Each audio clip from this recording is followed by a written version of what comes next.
Assalamualaikum warahmatullahi wabarakatuh.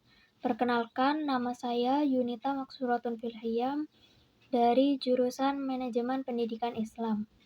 Pada kesempatan kali ini, saya akan mengangkat beberapa problematika yang kerap terjadi dan saling berhubungan, yaitu tentang orang tua atau wali murid merasa dirugikan adanya pembayaran SPP sedangkan siswa tidak menerima pendidikan secara utuh.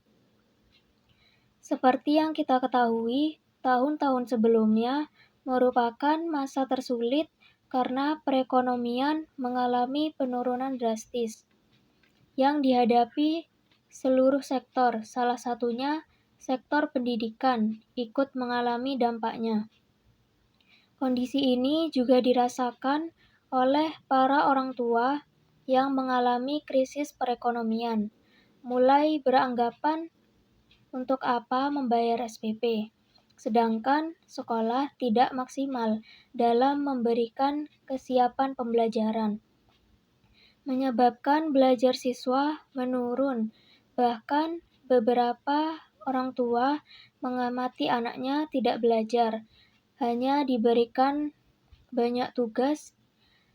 Oleh karena itu, dalam hal ini memberatkan siswa dan banyak mengeluhkan pada orang tuanya yang memicu banyak protes.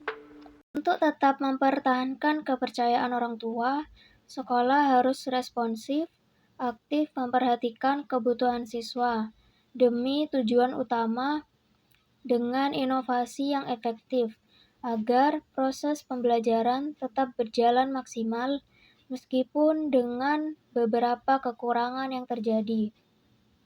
Misalkan salah satunya memenuhi terkait sarana pembelajaran jarak jauh yang memadai, seperti kuota, jaringan internet, ataupun aplikasi belajar non-internet, serta effort dari para guru dalam mengupayakan pembelajaran, seperti menguasai bagaimana mengoperasikan pembelajaran daring menggunakan video.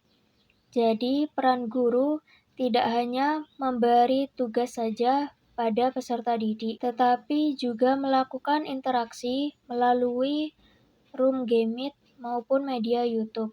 Pada sisi pengelolaan sekolah terkait RAPBM juga sangat menentukan keberhasilan sekolah untuk bisa beroperasi dan bertahan di situasi darurat.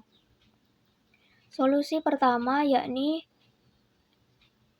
membuat rancangan anggaran baru dengan skala prioritas, misal mengutamakan pembiayaan fasilitas protokol kesehatan, pembiayaan platform pembelajaran, e-learning, Meet, dan juga kebutuhan operasional lain yang harus disediakan sekolah.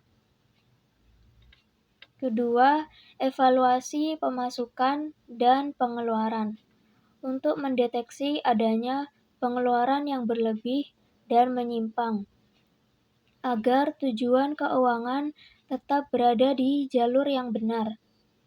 Bagi sekolah yang pendapatannya sebagian besar dari siswa, sebaiknya gunakan modifikasi terhadap aturan pembayaran SPP seperti diperbolehkan membayar separuhnya atau dijadikan sebagai persyaratan pengambilan ijazah. Yang ketiga, hitung ulang cash flow dengan menggolongkan transaksi-transaksi keuangan seperti kas persediaan, kas pembiayaan pajak, dan sebagainya. Kemudian, menganalisis pengaruh transaksi-transaksi tersebut. Catatan keuangan dipindahkan dari jurnal transaksi ke dalam buku besar, dan juga menyusun laporan keuangan seperti laporan posisi keuangan, laba rugi, dan arus kas. Hal ini dilakukan agar dapat memastikan arus kas tetap seimbang. Yang keempat, menyiapkan dana darurat. Apabila memiliki dana darurat, maka ini adalah saat yang tepat untuk menggunakannya. Sekolah perlu bergerak cepat untuk menjaga keseimbangan cash flow dengan menggunakan dana darurat agar tetap bisa melakukan transaksi-transaksi. Oleh sebab itu, persiapan untuk menghadapi krisis sangat penting, meskipun kita tidak dapat mengetahui kapan terjadinya dan apa penyebabnya.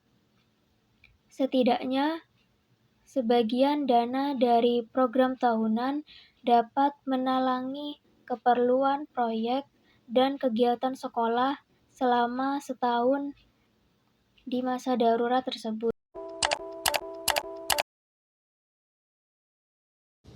Demikianlah yang dapat saya sampaikan.